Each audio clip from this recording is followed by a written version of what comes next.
May 31st, 2025. A subway car in Seoul, South Korea.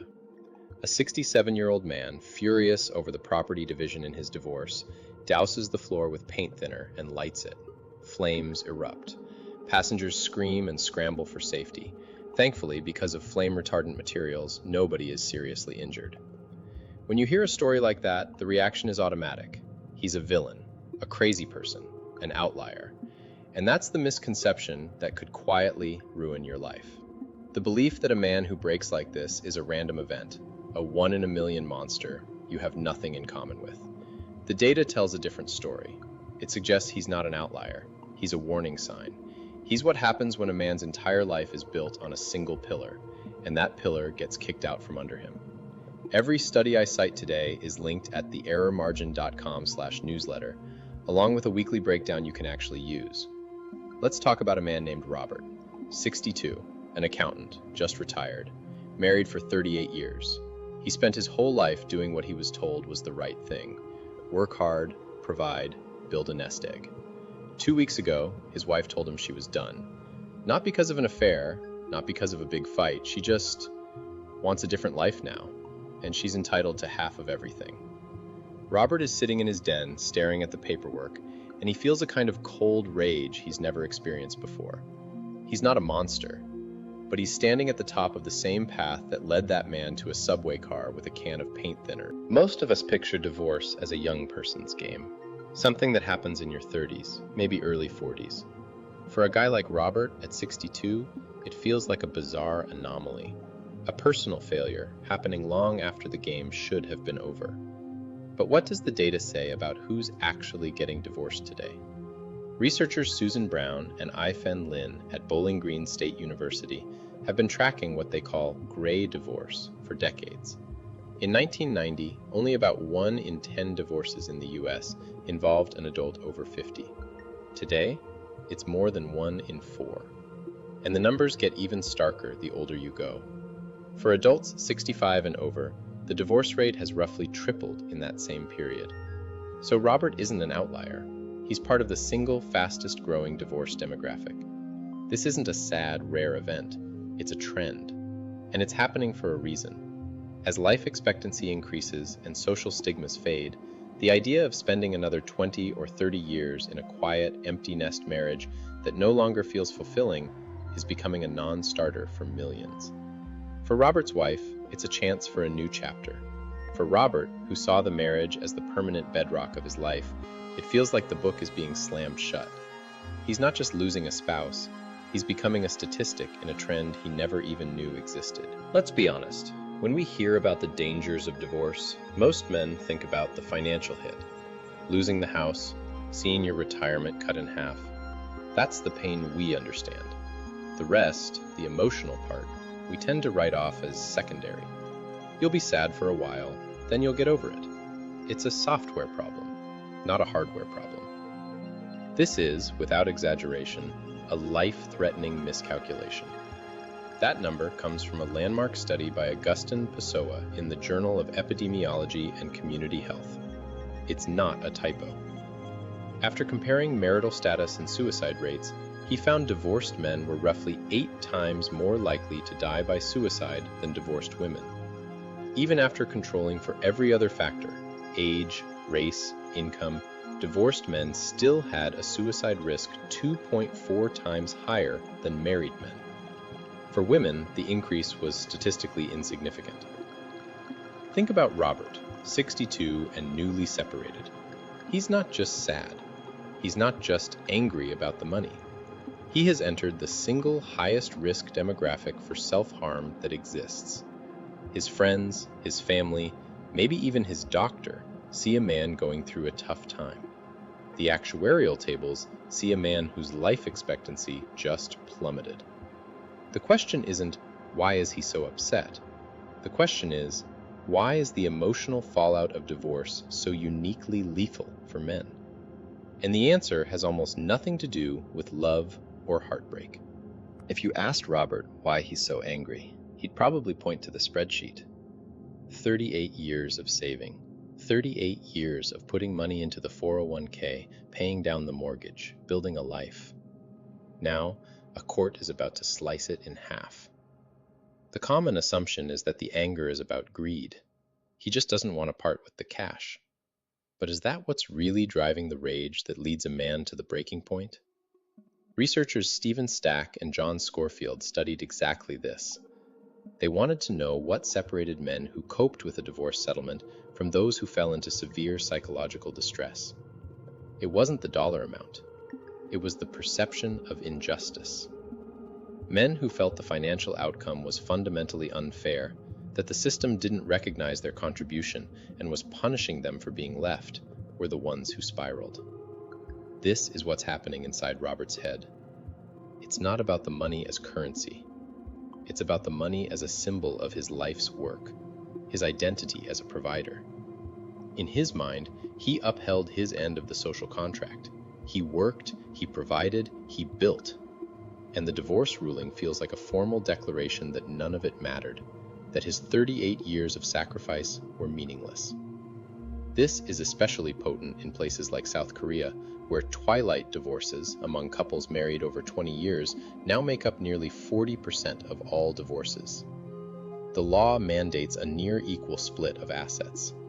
For a man of that generation, whose entire identity was fused with his role as the builder of that wealth, it's not a financial transaction. It's an existential erasure. Okay, so we've established that for men, the risk of suicide skyrockets after divorce, driven by a feeling of profound injustice. That's grim, but it's still in the realm of mental health. It's easy to think, well, I'm not the suicidal type, I'll be fine. This is the midpoint of our story, and this is where the data reveals a twist that is far more terrifying. The danger isn't just in your head, it's in every cell of your body. A massive 2011 meta-analysis by Sabara, Law, and Portley, published in a top medical journal, looked at dozens of studies to get one number. What does divorce do to your overall risk of dying from anything? The answer was a 23% increase, and the data consistently showed that men bear the brunt of this. Higher rates of cardiovascular disease, higher rates of substance abuse, weaker immune response. The effect is strongest in the first year after the separation. This is the moment the conversation has to change. This isn't about feeling sad, this is a physiological event. For a man like Robert, the stress of the divorce isn't just causing sleepless nights, it's actively degrading his physical health. The spike in cortisol, the inflammation, the neglect of diet and exercise, it's a cascade of system failures. The man on the subway in Seoul didn't just have a bad day. He was the end result of a process of disintegration that is both psychological and biological.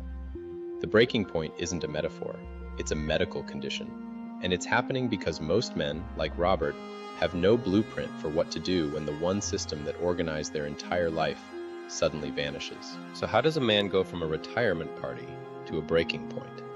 It's not a leap, it's a cascade, a series of dominoes, each one knocking over the next. Let's call it the Crisis Cascade. It starts with a triggering event. For the man in Seoul, and for a man like Robert, it's the divorce ruling. But the event itself isn't the problem. The first domino is the interpretation of that event, perceived injustice. The feeling that the rules were broken, that your life's work has been invalidated. This triggers the second, much larger domino, identity collapse. For a man whose entire sense of self was provider, husband, builder, the divorce doesn't just change his marital status, it deletes his identity. He doesn't know who he is anymore. This leads directly to the third domino, social isolation. Men's social lives are often outsourced to their wives. She organizes the dinners, remembers the birthdays, maintains the connections. When she leaves, the entire social infrastructure goes with her. Think about Robert, retired and now separated. His work friends are gone. His couple friends feel awkward. He's alone in a house that feels like a museum of a life he no longer has. And this is where the final critical domino falls. No coping framework. He has no blueprint for this. He has no tools for building a new identity, no process for creating a new social circle, no guide for managing this specific kind of grief and rage. He is in complete freefall. And at the bottom of that fall lies despair, rage, and the potential for a breaking point. This isn't a character flaw, it's a structural failure. If you look at divorce on paper, it's a simple subtraction. You lose a spouse and you lose some assets. But for a man in his 60s, especially one from a generation that had very defined roles, that's not the whole picture. It's not a subtraction, it's a total infrastructure collapse. Picture three overlapping circles. The first is financial identity. This is Robert, the accountant. For 40 years, his purpose was clear: earn, save, build. His value, in his own mind, was directly tied to the balance sheet he created for his family. The divorce doesn't just take half the money, it takes the purpose behind the money. The second circle is his social network. Like a lot of men his age, his social life was couple-based and largely managed by his wife. The neighbors they'd have over for a barbecue, the other couples from her book club. Now, those invitations stop. He's not part of a we anymore, and he has no idea how to create a social life for a me. The third circle is his daily routine and purpose. He just retired, so the structure of work is already gone. But the structure of home was still there.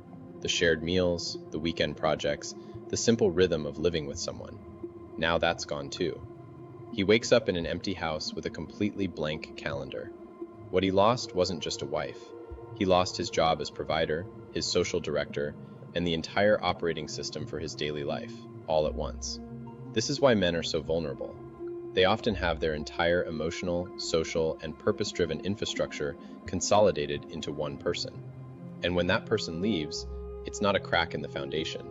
It's a controlled demolition. At this point, it's easy to feel hopeless.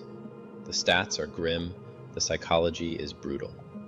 The default conclusion is that the only way to avoid this fate is to not get divorced in the first place. But that's not an option for Robert, and it's not a strategy.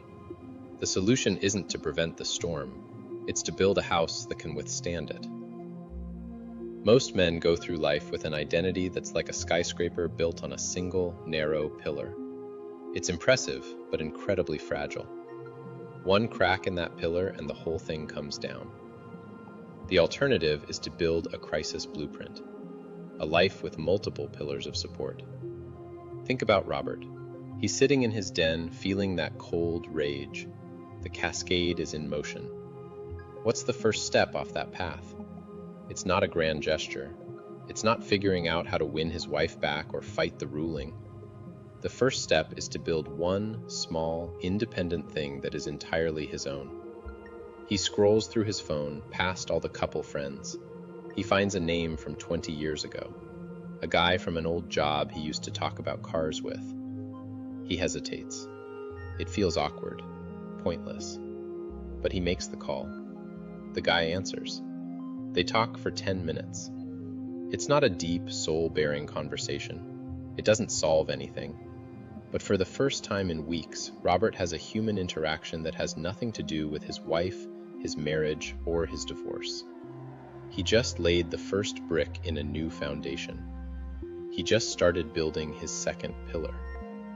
It's a tiny move, but it's a move away from the breaking point. The story of the man on the subway is the story of a man with 0 pillars.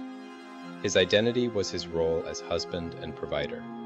When that was threatened, he had nothing else. No community to fall back on, no purpose outside that role, no blueprint for how to handle the crisis. He was a man with a portfolio of one. The way to survive what he couldn't is to build a diversified portfolio for your life. A crisis blueprint with 5 pillars. 1. Diversified identity. You are not just your job or your marital status. You are a friend, a hobbyist, a mentor, a student. Start one activity that has nothing to do with your career or your partner. Join a club, take a class. It's not about the activity. It's about building an identity that can't be taken from you in a courtroom. 2. Proactive health. Don't wait for a doctor to tell you you're in the red zone. Schedule your checkups. Monitor your blood pressure. Walk 30 minutes a day. Your body is the physical container for your life. When a crisis hits, it's the first thing to absorb the shock. Fortify it now. 3. Intentional community.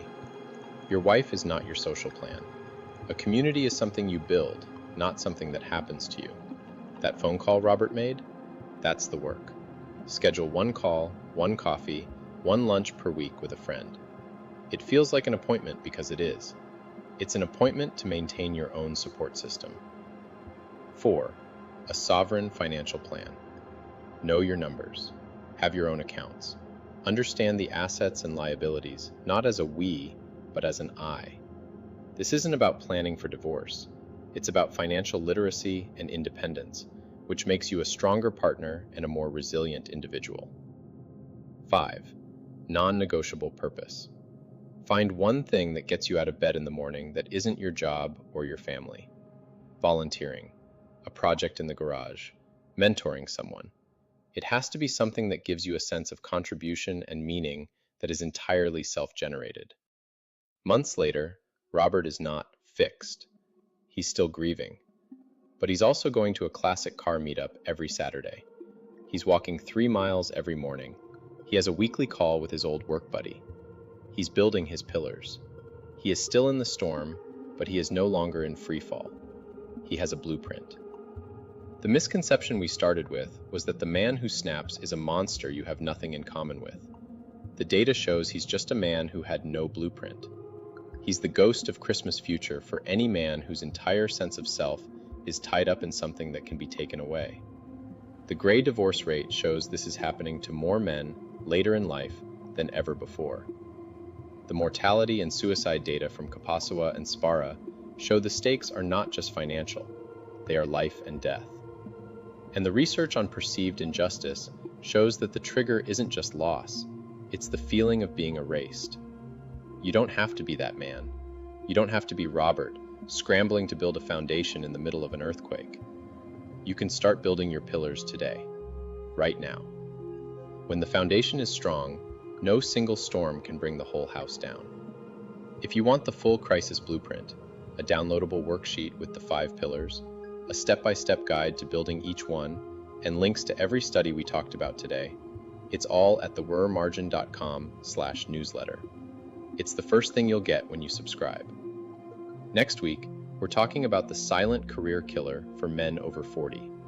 It's not ageism, it's not technology. It's something you're probably doing right now, thinking it's making you more productive, and it's slowly making you obsolete.